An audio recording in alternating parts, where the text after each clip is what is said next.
다음은 밸류에이션 관련된 내용인데요. 이제 PER에 대한 겁니다. 저는 개인적으로 일단 DCF 제일 좋아한다고 말씀드렸는데, 근데 이제 다른 것들도 한번 말씀을 드려볼까 해요. 일단 밸류 크게 봤을 때는 절대가치 평가법, 상대가치 평가법이 있는데, 그 중에서도 이제 상대 쪽에서 PER을 많이 쓰고 있죠. 이게 이제 가격하고 이제 오잉? 반대로 썼네요. 주가를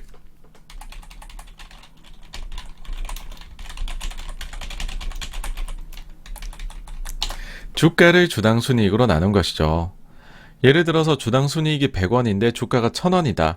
그럼 1000원을 100원으로 나누니까 PER이 10배가 되는 것이죠. 자, PER은 왜 많이 쓰느냐? 아마 제일 많이 쓸 겁니다. 장점이라고 한다면은 일단은 장점이 첫 번째가 가장 널리 쓰이는 방법이라는 거네요. 많이 쓴다는 것 자체가 좋은 거죠, 사실.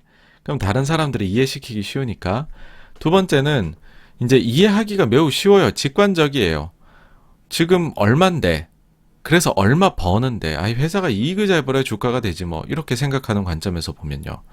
그리고 글로벌로도 볼 수 있고 국내도 그렇고 경쟁사들하고 비교하기가 굉장히 용이하다는 거죠. DCF는 저희 때는 다 해놓고서 비교하기가 좀 어려워요. 가정들이 다 세심하게 들어가니까. 근데 PER은 어떻게 보면 되게 쉽죠. 들어가는 그 요인이 굉장히 적잖아요. 다만 이제 PER의 단점이라고 한다면은 일단 적자 기업엔 당연히 적용이 불가능하겠죠. PER이 마이너스가 나오니까. 그래서 이게 턴어라운드가 되는 기업의 경우에 PER 기준으로 접근하면 이게 조금은 그 턴어라운드 기업은 잡아내기 어렵습니다. 두 번째로는 어쨌든 PER도 내년도에 얼마 벌어요? 내후년에 얼마 벌어요? 라는 식으로 미래 이익을 예상을 해야 돼요. 근데 미래 이익을 예상한다? 이게 사실 예측이 들어가면은 불확실성이 일단은 증대를 할 수밖에 없습니다. 그 다음에는 이제 적정 PER에 대한 논쟁이 있는 거죠. 가령 성장주는 PER 얼마 줘야 되냐? 20배 줘야 되냐? 30배 줘야 되냐? 40배를 줘야 되냐? 반대로 비성장주에는 얼마를 줘야 되냐? 10배를 줘야 되냐? 8배를 줘야 되냐? 5배를 줘야 되느냐? 이것들은 이제는 그 논란의 여지가 있다는 거죠. 즉 다시 말씀드리면은 PER 몇 배라는 것이 그래서 싼 거냐 비싼 거냐 여기에 대한 결론이 쉽게 나지가 않습니다. 그럼 86번가가 생각하는 PER의 쓰임은 무엇이냐라고 하면 아무래도 이거 같아요. 한눈에 슥보기 좋다? 너무 간단하니까. 두 번째로는 그렇지만은 이거를 가지고서 장기 투자하기에는 좀 어려움이 따르는 것 같다라는 겁니다. 그럼 요거를 조금 더 이제 구체화시켜 말씀을 드리자면 뭐랄까요? 일단은 한마디로 정의를 먼저 해보는 게 좋겠네요. PER은 제가 볼 때는 이렇게 표현을 하고 싶어요. 가장 좋은 설득의 도구이다. 그러니까 사실 주식이란 게 그렇잖아요. 내가 뭘 사게 되면 야, 너 좋게 보는 건 뭐 있어? 난 A라는 거 좋아하는데 너 A 왜 좋아하는데 이런 이유 때문에. 야, 근데 그거 지금 비싼 거 아니야? 아니야, PER 봐봐 몇 배밖에 안 해. 근데 PER은 말씀드렸죠. 가장 많이 쓰고 있고 사람들이 가장 이해하기 쉬운 거더라고요. 직관적이라고. 그러니까는 이런 것들은 설득하기에도 좋은 거죠. 다른 사람들을. 자, 보세요. 이런 게 있습니다. 예를 들어 볼게요. 자, 개별적으로 기업 가치 평가를 했어요. 그때 당시에 이제 저평가의 기업을 찾은 거죠. 근데 이 기업의 PER도 극단적으로 낮다면 그러면은 이거는 완벽한 조건을 갖춘 거죠. 그러니까 제가 선호하는 방법으로 가치 평가했을 때 싼데 그거를 PER로도 해보니까는 낮다? 그러면은 이거는 뭐 최고의 기업이 돼버리는 거죠.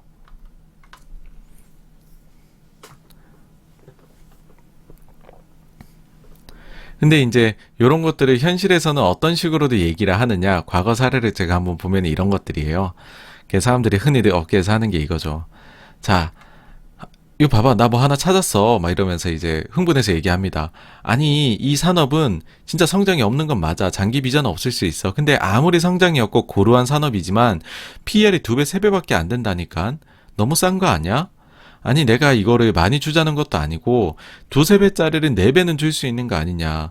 그러면은 기대 수익률이 한 30에서 50%, 30에서 최대 100%까지도 나오는 거야 라는 거죠. 이게 이제 몇 년 전에 중소형 건설주하고 금융주들이 이랬어요. 그 다음에는 좀 성장주 중에서는 이런 식으로도 저희가 설득을 하려고 노력하죠. 뭐냐면 야, 경쟁사 PER이 30배인데 이 회사는 8배밖에 안 돼. 누가 30배 다 주제? 그 회사보단 못해. 그 회사는 글로벌이니까 얘는 로컬이고. 그치만 우리가 절반은 줄 수 있는 거 아니야? 15배는 줘야지. 그러면은 2배 가야 된다는 거죠. 막 이런 식으로 얘기를 해요, 보통. 그 다음에는 또 좀 저평가 PER로 봤을 때 저평가주 있으면 이런 얘기를 하는 거죠. 아이, 이거 PER 5배면 일단 무조건 들어가야죠. 설마 이게 2~3배 되겠어요? 그러면 50% 빠지는 거긴 하지만. 그리고 5배인 게 2~3배가 되면은 이거는 진짜 집 팔아서라도 사야죠. 2~3배면은 훨씬 더 많이 사야죠. 이런 것들이 이제 설득하는 예입니다. 그러니까 제가 느끼는 거는요, PER이라는 거는 다른 특히나 이제 절대가치 평가법하고 비교를 했었을 때 남들한테 짧은 시간에 효과적으로 싸다라는 거를 전달하기에 매우 좋은 도구다라고 생각을 해요. 하지만은 저 개인적으로는 PER을 그렇게 선호하지는 않습니다. 왜냐하면은 저한테는 이거 역시나 복잡하고 어려워요. 왜냐하면은 PER 산신만 봐서는 가격하고 이익만 알면 된다고 얘기를 하지만, 물론 이제 이 중에서도 가격은 이미 나와 있으니까는 그럼 이익만 알면 되는 거잖아요.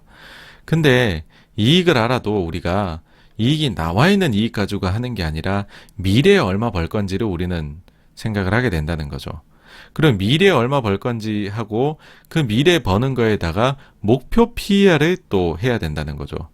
즉 말씀드리면은 이거를 이제 그 PER이라는 거를 정말로 제대로 쓰려고 하면은 내가 미래 이익도 추정할 수 있어야 되고 그 시점에서 그 회사가 받게 될 적정 PER도 알아야 된다는 겁니다. 자, 이런 식이라면 자, 적정 이익을 먼저, 그러니까 여기 있는 거죠. 미래를 알려면 성장성 우리가 구해봐야 된다는 거고, 적정이란 가치 이거를 우리가 또 구해봐야 된다.